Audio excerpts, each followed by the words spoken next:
સુરતમાં વડાપાઉંની લાલચે 5 વર્ષની બાળકીને પીખવાનો પ્રયાસ થયો છે। સુરતમાં ગુનાખોરી મજા મૂકી રહી છે। સમાજમાં હેવાનોની સંખ્યામાં વધારો થઈ રહ્યો છે, ત્યારે ફુગ્ગા લેવા દુકાને ગયેલી 5 વર્ષની બાળાને હવસખોરે વડાપાઉંની લાલચે પીખી નાખવાનો પ્રયાસ કર્યો હોવાની ઘટના સામે આવી છે। હવસખોર નરાધમે બાળકીનું અપહરણ કરી ખાડી કિનારે જાડી ઝાકડામાં લગ્યો હતો। દરમિયાન હેવાન બાળકી સાથે બદકામ કરે તે પહેલા જ ગામ લોકોએ નરાધમ 23 વર્ષ મિથિલેશ શાહને ઝડપી પાડી પોલીસને હવાલે કર્યો હતો। રિપોર્ટર સુનિલ ગાંજાવાલા, સુરત।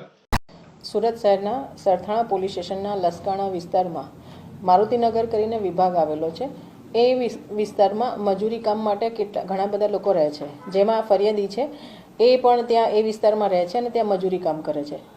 16 તારીખે બપોરના 12 વાગે એમની 5 વર્ષની દીકરી જે છે એ એની મમ્મી પાસેથી પૈસા લઈને બહાર ગઈ કે મારે ફુગ્ગા લેવા છે। એ પછી જ્યારે બહાર ગઈ ત્યારે આ જે આરોપી છે એ છોકરીને લલચાઈ ફોસલાઈ અને કે ચલ હું તને વડાપાઉં ખવડાવું એમ કે વડાપાઉંની દુકાને લઈ જાય છે અને વડાપાઉં અપાવે છે। અને પછી ત્યાં આગળ જઈને જે મારુતિનગર વિસ્તાર જે છે એમાં જાહેર રોડની બાજુમાં જાડી ઝાંખરા હતા। એ જાડી ઝાંખરામાં એ દીકરીને લઈ જાય છે અને દીકરી સાથે બદકામ કરવાના ઈરાદે એના કપડાં પણ ઉતારે છે, પોતાના કપડાં ઉતારે છે। અને એ સમયે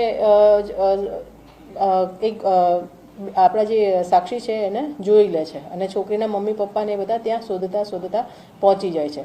તો એ દીકરીને આવી રીતે એ દીકરીને જોઈને બચાવી લે છે। આરોપી પકડી લીધો છે અને આરોપીને ગઈકાલે અટક કર્યો છે અને એના વિરુદ્ધમાં તમામ પૂરતા પુરાવા લઈ અને આ ગુનામાં ચાર્જશીટ કરવાની જલ્દીમાં જલ્દી ચાર્જશીટ થઈ જાય એ માટે મહેનત કરી રહી છે પોલીસ।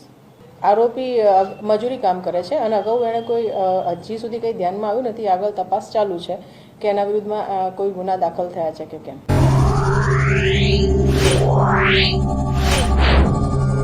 Yeah.